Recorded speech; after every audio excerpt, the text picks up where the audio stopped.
faut rappeler que la Cité de la musique est un établissement d'enseignement artistique avant tout. Alors, il était bien évident pour nous de compléter nos actions d'éducation artistique et plus particulièrement musicale par une offre de formation professionnelle. C'est bien de sensibiliser les enfants, faut-il encore bien former ceux qui proposent ces ateliers. Et de l'initiation, de la sensibilisation à la formation professionnelle en passant par l'enseignement, la Cité de la musique se doit de proposer tout ce panel de transmission artistique. Les formations professionnelles de la Cité s'adressent particulièrement aux professionnels de la petite enfance, des assistantes maternelles, les EJE, les éducatrices de jeunes enfants, tous les professionnels du champ de l'animation socioculturelle, et puis les instituteurs et également les musiciens. L'idée, c'est de leur donner, à l'issue de ces 3 jours-là, des outils très clairs, très factuels sur comment organiser un temps d'éveil avec des enfants. Comment structurer une séance, comment l'avant, le milieu, l'après. Tout ça, ça va être des outils qu'on va leur donner pour pouvoir améliorer finalement la manière dont ils s'adressent aux enfants. Empiriquement, on s'était quand même aperçu que les enfants qui faisaient de la musique avaient une attention plus soutenue, étaient plus curieux, interagissaient avec les autres de façon plus positive. Et les progrès des neurosciences et de l'imagerie cérébrale ont montré que ces résultats étaient vérifiés et qu'effectivement, pratiquer la musique quand on est enfant permet de créer des connexions, d'aider aussi les enfants qui ont des problèmes de 10, quels qu'ils soient, à créer d'autres connexions qui leur permettront de mieux apprendre.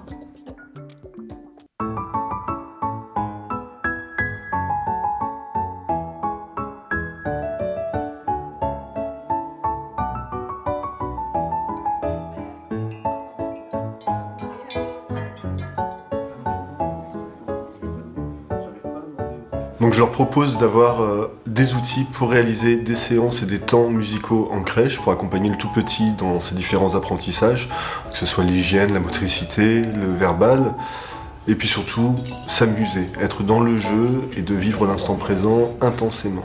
La seule condition, c'est de travailler avec le tout petit, de connaître ses différents rythmes, de savoir comment il vit une journée. C'est donc axé sur la confiance et après donner des outils pour effectivement animer une séance. Donc ça passe par des apprentissages rythmiques, par un travail de la voix, comment on utilise sa voix simplement sans se faire mal aussi, comment on transmet ça aux enfants. Ma pratique, elle est basée sur la pratique collective des tout petits, de créer des pièces et des paysages sonores à l'aide de percussions, de manipulation de percussions, et ça au sein d'un collectif, du groupe d'enfants, et de proposer donc aux adultes qui seraient amenés à le faire, de le faire de façon intuitive. Voilà. La musique, c'est presque un prétexte au jeu, même si elle est importante et que je suis là pour ça. C'est leur donner accès avec facilité à un éveil sonore, musical, qu'elles peuvent utiliser tout au long de la journée. Donc moi, je mets l'accent pour les 0-3 ans sur une construction d'instrumentarium qui peut récupérer des objets du quotidien. Réfléchir à comment utiliser avec des systèmes D un parc instrumental.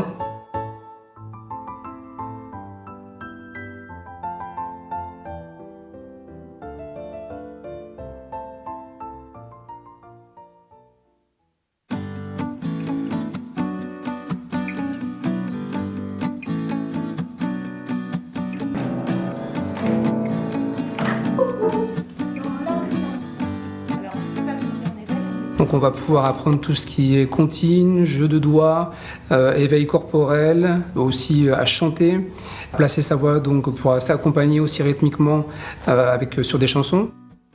Éveiller les enfants à la musique, c'est faire vivre la musique avant tout. Et ce sont des petits êtres qui s'imprègnent de tout, qui vivent, qui sont émus, qui sont très sensibles encore, et profiter de ça pour essayer donc de petit à petit les initier à la musique, de se mettre dans ce langage sans forcément trop parler, mais être tout le temps dans ces états que provoque la musique, avec le monde sonore qui nous entoure, avec les autres qui sont devant, qui sont derrière, qui sont à côté.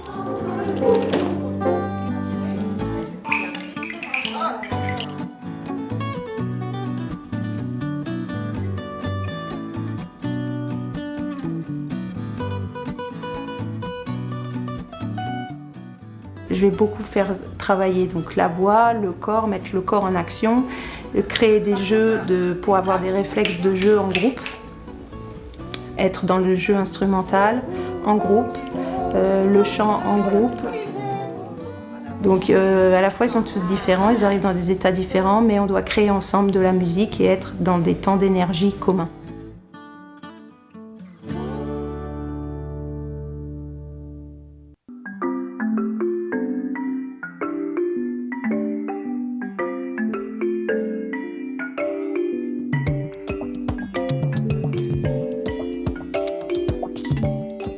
Donc la musique intuitive, il faut savoir que ça ne s'adresse pas uniquement aux spécialistes de la petite enfance, malgré ce nom un peu qui pose question. Elle peut intéresser tous les professionnels du secteur socioculturel qui souhaitent proposer des activités musicales simples et ludiques.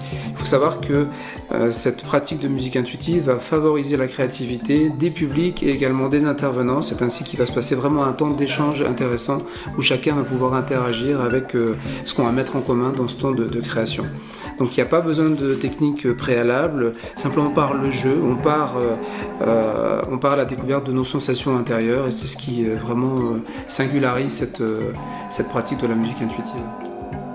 Donc l'animateur est en charge d'animer un processus de production musicale où ce qui compte, c'est ce qui est en train de se passer, quelle est la qualité d'écoute, quelle est la qualité d'échange entre les participants.